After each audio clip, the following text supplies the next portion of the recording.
Celtic myths and legends, literary terms and devices. Hello and welcome to the discourse.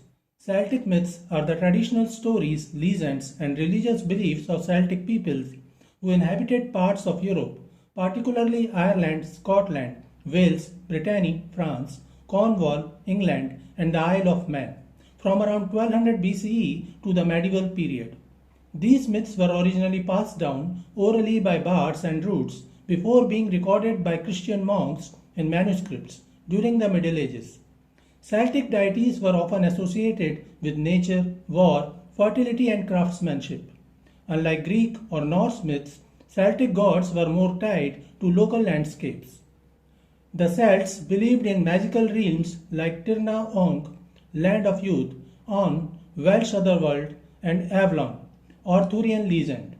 Famous Celtic myths and legends include Cú Chulainn, the Hound of Ulster, a warrior with superhuman abilities, the Morrígan, a shape-shifting goddess of war and fate, Dagda, the good god, a father figure with a magical cauldron.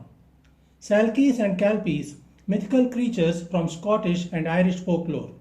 Some legends of King Arthur, including legends of Excalibur, Merlin, and Camelot, have Celtic roots. Celtic myths influenced later fantasy literature. Example, J.R.R. Tolkien's The Chronicles of Brittany, and remain a key part of modern Celtic cultural identity. Celtic literature inspired J.R.R. Tolkien's Elvish languages and C.S. Lewis's Narnia.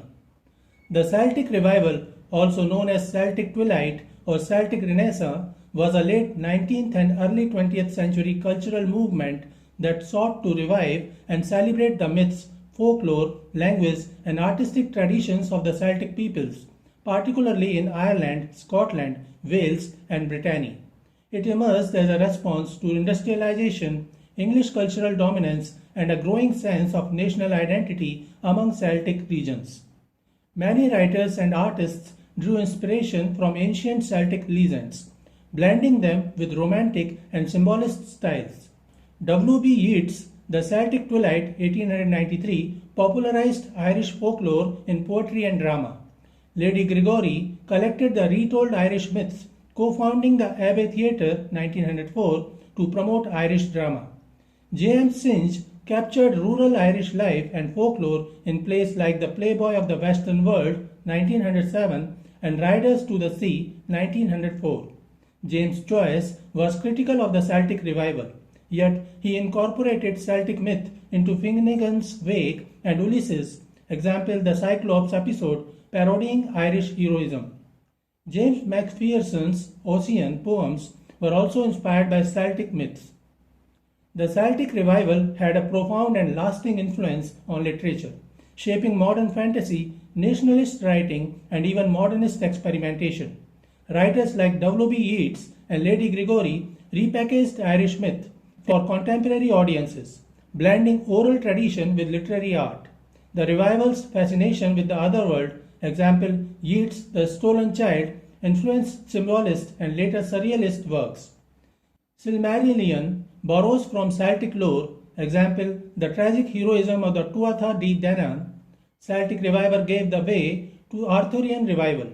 The movement repopularized Celtic-tinged Arthuriana, example Tennyson's Idyll of the King, T.H. White's The Once and Future King. Celtic myths also inspired various fantasy tropes like Narnia and Prydain.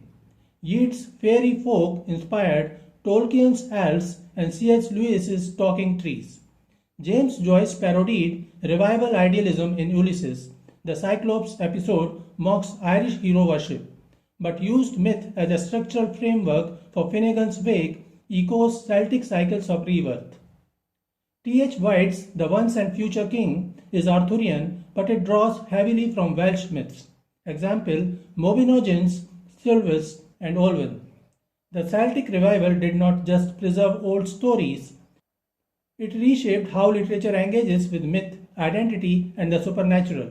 Its legacy lives on in everything from high fantasy to post-colonial poetry. So this is it for today. We will continue to discuss literary terms and devices. Please stay connected with the discourse. Thanks and regards.